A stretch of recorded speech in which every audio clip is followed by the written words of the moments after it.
Now, this is work from the Cleveland Clinic, and this is work by Stan Hazen and his team, who were interested in the molecules of lecithin and carnitine, which are found in these animal products that you see listed here.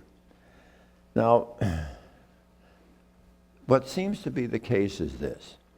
If you are an omnivore, as an omnivore, and you are eating these animal products, you have now developed in your gut, in your bacteria, in your microbiome, you have got bacteria that when they metabolize these animal products, you're going to get production of a molecule called TMA, trimethylamine.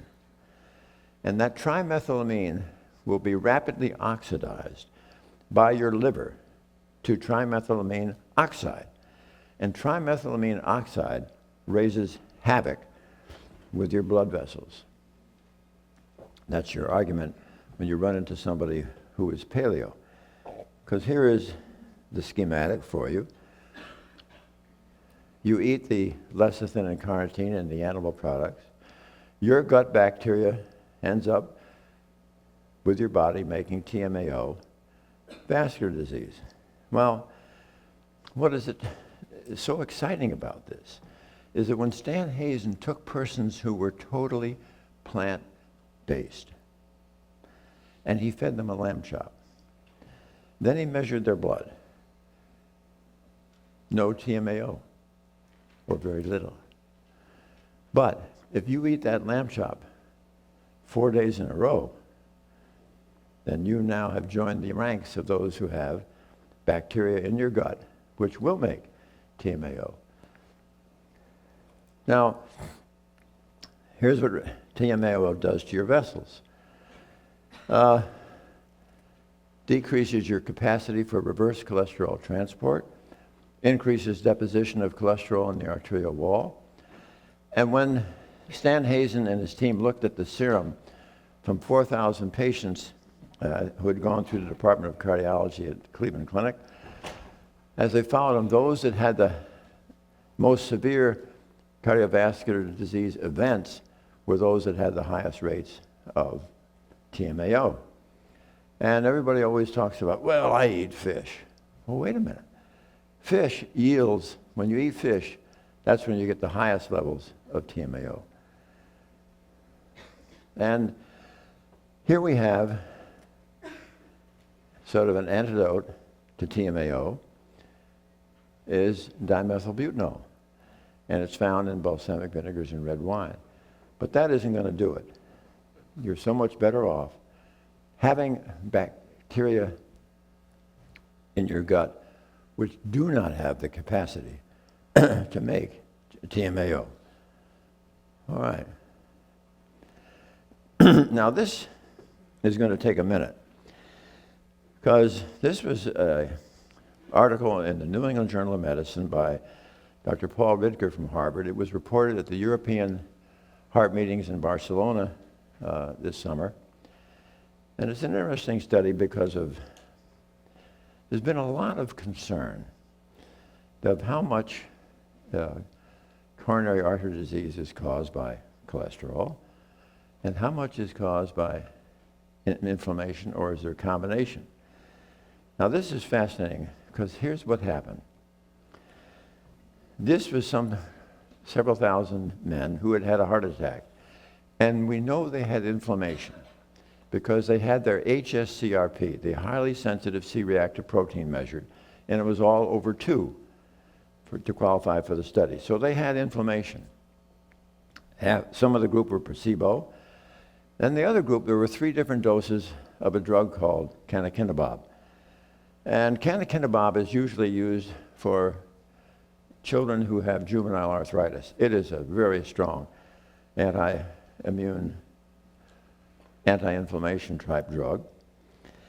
And there were 3 different levels, 50 milligrams a day, 150, 300.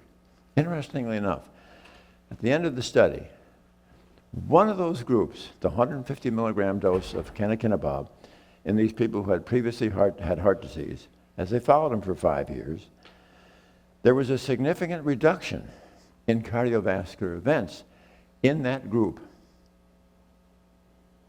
in the group that was getting 150 milligrams. But what was fascinating about that, when they measured the LDL cholesterol, the bad cholesterol in that group that decreased their cardiac events, no change. They didn't drop their cholesterol at all, and here they significantly got rid of further cardiac events. Now, the problem with this was the drug was expensive, $200,000 a year, and it had some side effects. Death. Death because it so suppressed the immune system that the people were dying of sepsis, all right? Now, what is so fascinating about this study, it just absolutely almost tells us what we know already about how whole food, plant-based nutrition works. There is nothing that is more anti-inflammatory on the planet than whole food, plant-based nutrition. And guess what? Doesn't cost anything. You got to eat. And there are no hideous side effects. And at the same time that it eliminates inflammation, you drop your cholesterol, the best of both worlds. Pretty exciting stuff. But I don't know why it is that even sophisticated investigators think about using a prohibitively expensive drug with ridiculous side effects rather than resort to the dignity of simplicity of simply eating food that has been shown for hundreds of years throughout the planet to protect you from ever developing this common killer of those in the West. All right. Now, so what are you going to eat? You're going to eat all these marvelous whole grains for your cereal, bread, and pasta, 101 different types of legumes, lentils, and beans, all these marvelous red, yellow, and green leafy vegetables, white potatoes, and especially sweet potatoes, and some fruit. Now, something that I've probably that I've gotten the reputation of being a bit of a taskmaster about is, this is something we've started just in the last 6 years. Well, let me just parenthetically make a comment. There have been some people who will say, well, Dr. Esselstyn, your diet is just too extreme, severe, strict, draconian, and people aren't going to follow it. I love it when I get that question. First of all, we have found that now over 1,000 people in Ohio who have come to see us are following this. It's not at all different, really, in a sense, basically, from the diet that is found in half the planet where this disease does not exist. And so when somebody challenges me that it's being extreme, my response is, let's be clear about one thing. The most extreme, severe, calamitous diet on the planet today is the one that 97% of Americans are eating every day, that literally guarantees that before they will die, they'll have some hideous chronic illness. That is the extreme diet. Okay.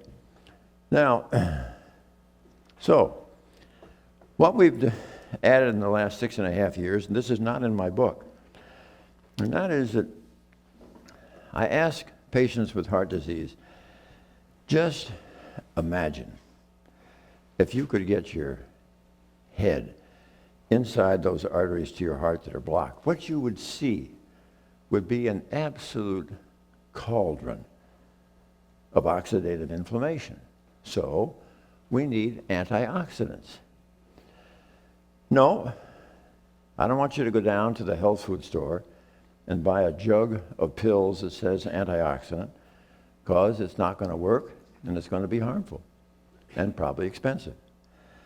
No, I want you to get your antioxidants from food. Okay, what food?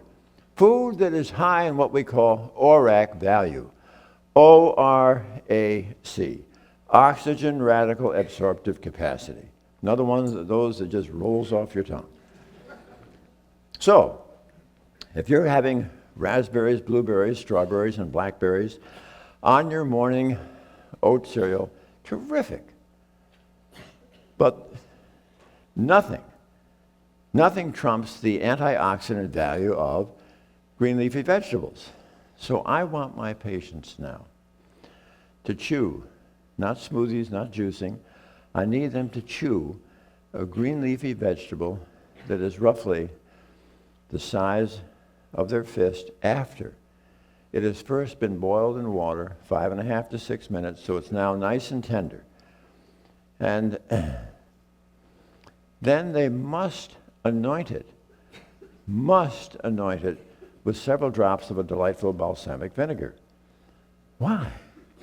Because the acetic acid in the vinegar has been shown to restore the nitric oxide synthase enzyme contained within the endothelial cell that is responsible for making nitric oxide. So, I want you to chew this alongside your breakfast cereal, again as a mid-morning snack, again with your lunch and sandwich. That's 3, mid-afternoon, 4, dinner time, 5. God, I adore it when you have that evening snack of kale. What are you doing?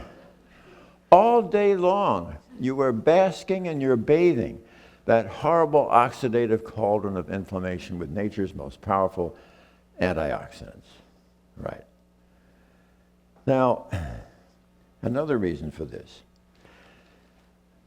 You know by now how important nitric oxide is. And we know that if you take somebody who's age 50, beautifully healthy, compare their nitric oxide production with what they produced when they were age 25, it's 50% of what it was, just from age alone. Now, does this mean that the old carcass is going to let you down? No. You have another avenue for making nitric oxide. What's that? Your gastrointestinal tract. How does that work?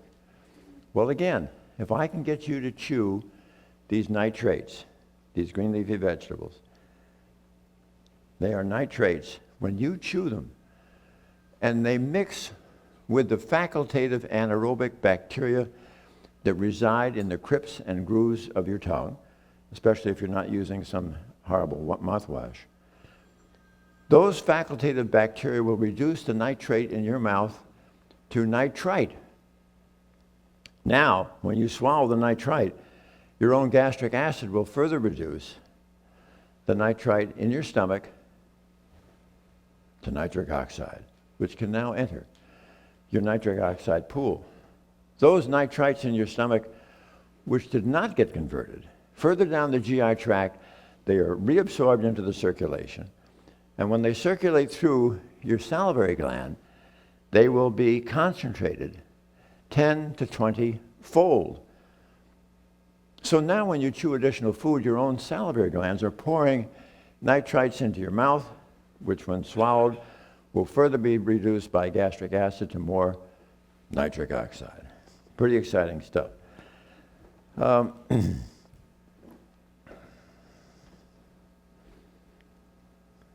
No oil.